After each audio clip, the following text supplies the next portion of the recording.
నమస్తే, welcome to Suman TV.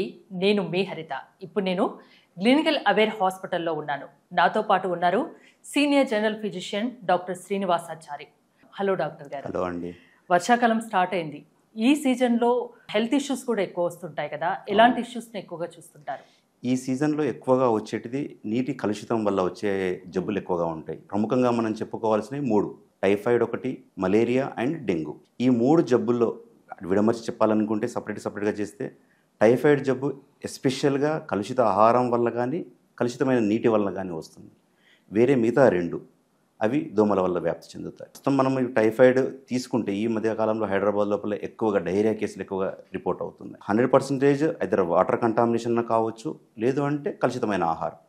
కలుషితమైన ఆహారము అంటే ఓన్లీ అన్కుక్డ్ ఫుడ్ ఒక్కటే కాదు, preserved food. If it is expiry date అయిపోయింది, అవి కుక్ చేయడం వల్ల కూడా వస్తుంటాయి. టైఫాయిడ్ జబ్బు ఎక్కువగా వచ్చేది మిల్క్ డైరీ ప్రొడక్ట్స్ వల్ల వస్తుంది. Bread or otherwise uncooked meet, eggs and fried rises, ఇవి మెయిన్గా ముఖ్య కారకాలు టైఫాయిడ్ జబ్బుకి. దీని లక్షణాలకు వచ్చే వరకల్లా ఈ టైఫాయిడ్లో అన్ని జ్వరాల్లో ఉన్నట్టు జ్వరం వస్తూ పోతూ ఉంటుంది.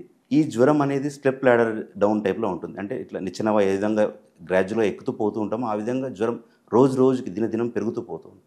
ఇది ఇనిషియల్ స్టేజెస్ లోపల. మామూలుగా అన్నిటి లోపల జ్వరం వచ్చినప్పుడు హార్ట్ రేట్ బీటింగ్ అనేది పెరిగిపోతూ ఉంటుంది. కానీ ఇందులో వచ్చే హార్ట్ బీట్ రేట్ ఎక్కువగా ఉండదు, నార్మల్గానే ఉంటుంది.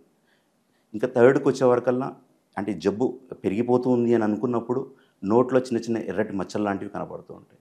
ఇంకా సివియర్గా పెరిగిపోయింది అప్పుడు పొట్టలో నొప్పి కానీ వాంతులు విరేచనాలు లాగా రావడం జరుగుతుంటుందండి ఇందులోపల. ఇది చాలా చిన్నదే. ఇది ఇప్పుడు ఈరోజు కొత్తగా వచ్చిన జబ్బు ఏమీ కాదు, చాలా కొన్ని దశాబ్దాల తరపు నుంచి ఉన్నదే ఇది. కానీ దీన్ని ఎలా ప్రివెంట్ చేయాలి అంటే నవ్డేస్ ఇప్పుడు అవుట్ సైడ్ ఫుడ్ కన్సంప్షన్ పెరిగింది. దాన్ని మితంగా చేసుకోవడము, కానీ చూసుకోవడం, ఆప్ట్ చేసుకోవడం, మనం ఏం తింటున్నామో ఎలా తింటున్నాం, వాళ్ళు ఎలా సర్వ్ చేస్తున్నారు, ఫస్ట్ ఇది.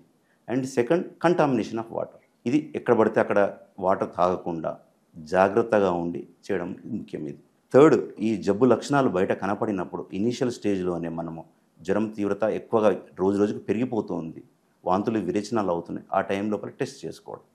అందరికీ తెలిసిందే, మనం ఒక వైరల్ టెస్ట్ అని చేస్తున్నాం టైఫాయిడ్ డిటెక్షన్ చేయడానికి. ప్రతి ఒక్కరు ఇప్పుడు ఈ మధ్యకాలంలో వస్తున్నారు, వచ్చేసి డాక్టర్ గారు నాకు టైఫాయిడ్ వచ్చిందండి, ఆల్రెడీ బయట నేను ఇంజెక్షన్స్ తీసుకున్నాను 5 రోజులు తగ్గట్లేదు. కానీ టైఫాయిడ్ టెస్ట్ అనేది డే 1లో డిటెక్షన్ అయ్యేది కాదు. ఇప్పుడు టైఫాయిడ్ ఆ రొటీన్ టెస్ట్ అనేది ఈ మధ్యకాలంలో ఎక్కడ చేయట్లేదు మనం. అది ఓల్డ్ అండ్ మోడల్ టెక్నిక్. అది అంటే ఎలా నిర్ధారిస్తారు ఈ ఫీవర్స్ని? ఇనీషియల్గా మనం టైఫాయిడ్ ఒక్కటే మాట్లాడుతున్నాను. టైఫాయిడ్ గురించి ఏంటి అంటే ఫస్ట్ డే రోజు డిటెక్షన్ కాదు, ఓన్లీ లక్షణాలు చూసే ఐడెంటిఫై చేసుకోవాలి. ఫస్ట్ రోజు మనం వైరల్ టెస్ట్ చేసాం, అది 1:180 160 రీచ్ అయింది. 1 వీక్ తర్వాత మళ్ళీ టెస్ట్ రిపీట్ చేసుకోవాలి. మనం రిపీట్ చేసుకున్నప్పుడు ఆ టైటర్ వాల్యూ పెరిగింది 320 అయింది, then we can say it is positive. లేదు అలాగే ఉంది, ఇది టైఫాయిడ్ కాదు, వేరే జబ్బు ఏదైనా ఉందా డిటెక్షన్ చేసుకోవాలి. ఇందులోపల అంటే దీనికి నెక్స్ట్ లెవెల్ టెస్ట్ ఏంటిది అంటే ఒక రోజులో వచ్చేస్తుంది, అది కూడా టెస్ట్ చిన్నదే, సాల్మోనెల్లా IgM అని చెప్పేసి. అది ఈజీ మెథడ్, దీనిలా క్రిటికల్గా కాదు, 1 డేలో వచ్చేస్తుంది. If it is positive 100% cure అవుతుంది.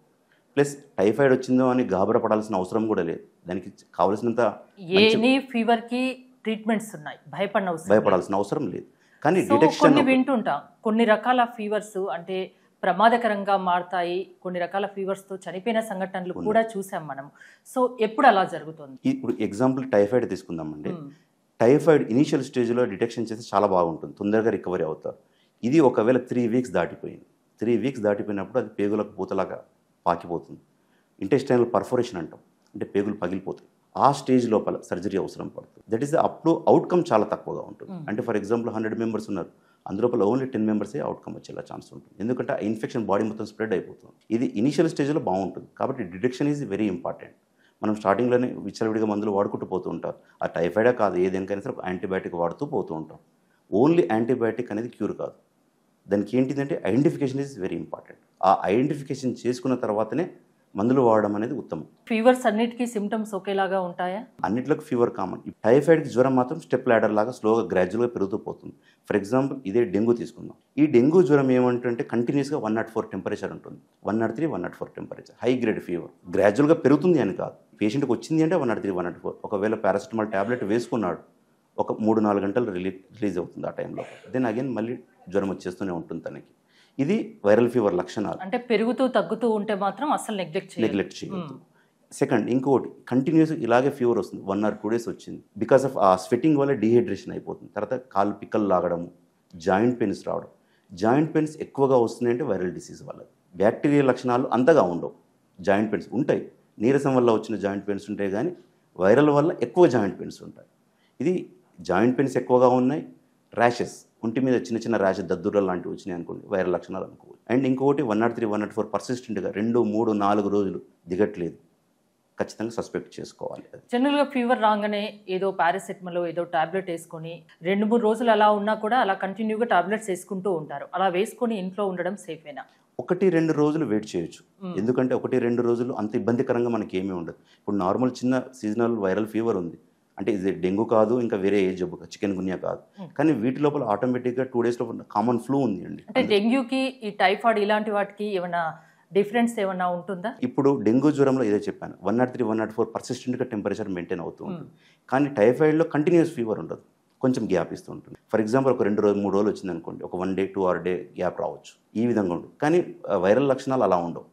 పర్సిస్టెంట్గా టెంపరేచర్ 103, 104 ఉంటుంది.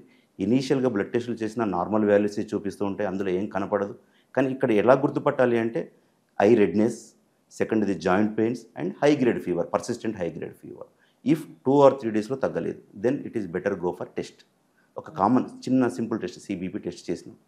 వైరల్ లక్షణాల్లో ఏముంటుంది, డబ్ల్యూబీసీ కౌంట్ తగ్గడం కానీ ఇనిషియల్ స్టేజ్ లోపల కనబడుతుంది. కానీ ఖచ్చితంగా మనం ఇది వైరల్ లక్షణాలు లాగా ఉంది అని ఫర్దర్ టెస్ట్కి పోవడం.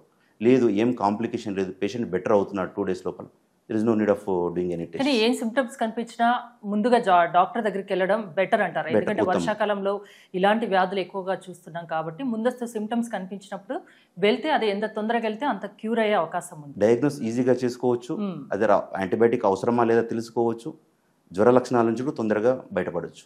ముఖ్యంగా ఈ వర్షాకాలంలో పిల్లలు పెద్దవాళ్ళ విషయంలో ఎలాంటి కేర్ తీసుకోవాలి? ఎస్పెషల్గా పిల్లలు ఉన్నారు అంటే వాళ్ళు ఎలాంటి ఫుడ్ తీసుకుంటున్నారు, ఎక్కడెక్కడ చేతులు టచ్ చేస్తున్నారు, బయట అవుట్ సైడ్ ఫుడ్ ఏమైనా తీసుకుంటున్నారా, ఇది ఒక్కటి చూసుకోవాలి జాగ్రత్తగా. అండ్ ఒకవేళ వాళ్ళకి జ్వరం వచ్చింది అంటే మోర్ దెన్ 103, 104 క్రాస్ అయ్యేటప్పుడు ఇమీడియట్గా స్పాంజింగ్ చేసుకోవడం. ఫర్దర్ వాళ్ళకి అంటే లెస్ దెన్ 5 years ఉన్న వాళ్ళకు ఫిట్స్ లాంటివి రావడం చాలా సహజం, అవి రాకుండా అవాయిడ్ చేసుకోవడం. సెకండ్, ఒకవేళ మోషన్స్ అయినాయి, డీహైడ్రేషన్గా ఉన్నారా, డీహైడ్రేట్గా ఉన్నప్పుడు అధిక మొత్తంలో వాటర్ ఇవ్వడం కానీ ఓఆర్ఎస్ లిక్విడ్స్ ఇవ్వడం కానీ చేస్తూ ఉండాలి. ఇది ఎస్పెషల్గా పిల్లల విషయం లోపల. పెద్దవాళ్ళకు కూడా ఎస్పెషల్గా బాగా మోషన్స్ అవుతున్నాయి అంటే కాంప్లికేటెడ్ డిసీజ్, ఇప్పుడు డయాబెటీస్ ఉంది, బీపీ ఉంది, అలాంటి వాళ్ళకి ఏంటి అంటే ఒంట్లో వాటర్ ఎక్కువగా పోతూ ఉంది అనుకోండి, వాళ్ళకు అంటే వేరే విధంగా కన్వర్ట్ కావడం అంటే కిడ్నీల మీద భారం పడడానికి ఇవన్నీ ఛాన్సెస్ ఉంటాయి. కాబట్టి ఎర్లీగా ప్రివెంట్ చేసుకోవాలి. క్లినికల్స్ యొక్క సర్వీసెస్ ఏంటి, ఎక్కడెక్కడ హాస్పిటల్స్ ఉన్నాయి, ఎక్కడ బ్రాంచెస్ ఉన్నాయి, మెయిన్గా ఎలాంటి ఎక్విప్మెంట్స్ ఇక్కడ ఉన్నాయి? లీగల్స్ హాస్పిటల్ దాదాపు 80+ హాస్పిటల్స్ ఉన్నాయండి through all over the world. ఇక్కడ అని లేదు, మన హైదరాబాద్లోకి వచ్చేసరికి 2 branches ఉన్నాయి, ఒకటి లక్డీ కపుల్ అండ్ ఇది ఎల్బీ నగర్ ఒకటి బ్రాంచెస్. అండ్ బెంగళూరులో ఉన్న branches, Chennai, Mumbai, this is based. And దాదాపు అన్ని సర్వీసెస్ ఉన్నాయి. ఇప్పుడు కొత్తగా ఆంకో సర్వీసెస్ ఎక్స్టెండ్ చేస్తున్నాం మనం. ఒక సీనియర్ జనరల్ ఫిజిషియన్గా వర్షాకాలంలో వచ్చే ఇబ్బందుల గురించి ఫైనల్గా ఏం చెప్తారు, రాకుండా తీసుకోవాల్సిన జాగ్రత్తల గురించి ఏం చెప్తారు? ఈ ఒక్క వర్షాకాలం అనేది కాదు, ఎవ్రీ సీజన్లో మనం చూస్తున్నది ఇది. కానీ ఎలా అవాయిడ్ చేయాలి అనేది ఏంటి అంటే మన చేతిలో ఉంది. అది ఇంటి సరౌండింగ్స్ నీట్గా పెట్టుకోవాలి. సెకండ్, వాటర్ కంటామినేషన్ అవాయిడ్ చేసుకోవాలి, అదొక్కటి జాగ్రత్తగా చూసుకోవాలి. థర్డ్, ఎక్స్పోజ్డ్ పార్ట్స్ని మొత్తం ఫుల్ కవర్ చేసుకొని ఉండాలి ఈవినింగ్ టైం లోపల to avoid the mosquito bites. ఇది మెయిన్ ముఖ్యమండి. అండ్ కంప్లీట్గా అవుట్ సైడ్ ఫుడ్ అనేది ఎంత జాగ్రత్తగా తింటున్నాం అనేది చాలా ముఖ్యం. నేను కంప్లీట్గా తినవద్దు, బంద్ చేయండి అని చెప్పాను. ఎంత హైజీనిక్గా ఉంది, ఎలా ఉంది అనేది చూసుకొని తినండి. ఏం తింటున్నాం అన్నది కాదు, ఎలాంటి ఫుడ్ తీసుకుంటున్నాం అన్నది చూసి తినండి. ఇంటిని పరిశుభ్రంగా ఉంచుకోండి, మీరు పరిశుభ్రంగా ఉండండి, పరిశుభ్రమైన ఆహారాన్ని తీసుకోండి అంటారు. అంతే కదా? థ్యాంక్ యూ డాక్టర్ గారు. క్లినికల్స్లో మీరు కూడా ఏమైనా ట్రీట్మెంట్ చేయించుకోదలుచుకుంటే స్క్రీన్ పై స్క్రోల్ అవుతున్న నెంబర్స్ కాల్ చేసి కాంటాక్ట్ అవ్వండి. చూస్తూనే ఉండండి సుమన్ టీవీ.